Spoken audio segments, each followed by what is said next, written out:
Nola iritsi gara hona? Nola lortu dugu teknologia maila hori? Denboran zehar bidaiatu behar dugu. Gogoratu aspaldi, mendien artean, lurrarekin lan egiten zuten artisauak, emakumeak eta gizonak jaio zirela.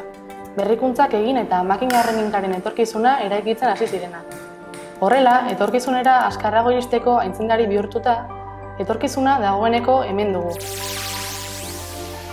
Makinak aurrerapenari laguntzen diotenak, ideiak mundua ulertzeko modua aldatzen ari direnak. Elgoibarko IMH-en IML ekimena sortu da, fabrikazioaren teknologiak gaztei hurbiltzeko. Kasu honetan, IML-ek patinetea fabrikatzeko proiektu bati ekin dio, fabrikazioaren bilakaera erakusteko. Objektu hori, gure gizartean parte izanik, garai desberdinetan nola eraiki den erakusteko. Helburua da ulertzea, ikastea eta ikustaraztea fabrikazio digitalaren mundua etorkizunerako aukera handien gunea dela.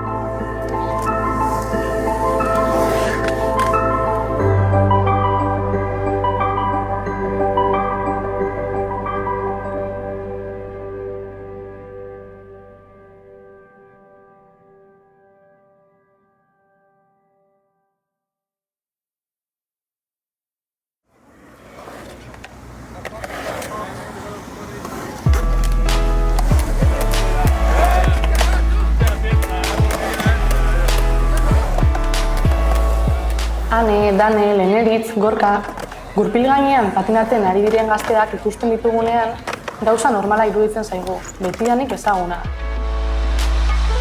Baina, badakizu nola egiten zen lehen patinetea? Nola aldatu da urteetan zehar?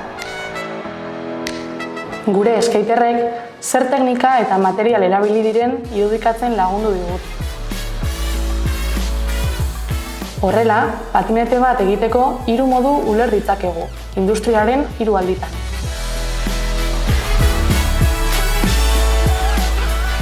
Laburbildu dezagun.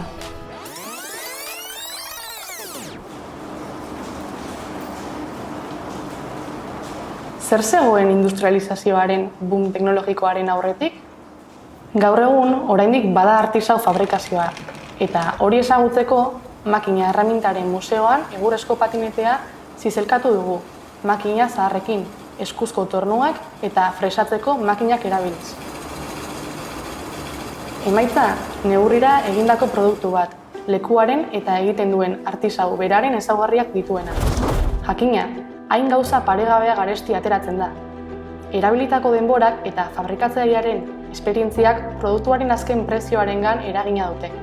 Orduan sortzen da industrializazioa.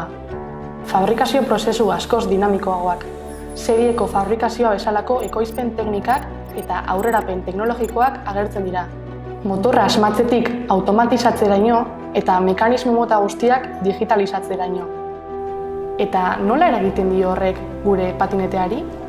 Hori irudikatzeko, IMH-ko lantegietan patinete metalikoaren lehen modelo bat egin dugu, zenbakizko kontrola duten tornuekin, fresatzeko eta artesteko makinekin, hau da, makina automatikoekin. Produktu hobetua, material gogorrago eta iraunkorragoekin. Produktuari hainbat prestazio erantsi zaizkio, erabilgarritasuna, estetika, erabiltzailearen segurtasuna kontuan hartuta. Badugu fabrikazio aurreratuaren emaitza den produktu bat, baina hau ez da hemen amaitzen.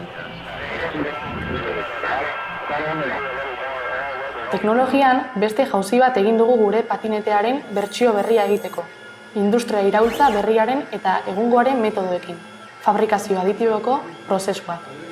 IMH-ko aditibilitzeko 3D inprimaketa makinen bidez beste patinete modelo bat lortu dugu. Orain arte fabrikatzea ezinezkoa zen diseinuekin, punta-puntako materialekin eta teknologiarekin, loteetan eta munduko edozein lekutan produktu pertsonalizatuak fabrikatzeko. Industriak bere fabrikazio estrategiak findu ditu produktu ezinezkoak edo ezin hobeak sortzeko. Horrek guztiak, informazioaren teknologien bilakararekin batera, ongi etorria ematen die gauzen internet edo Internet of Things garaiko produktuei.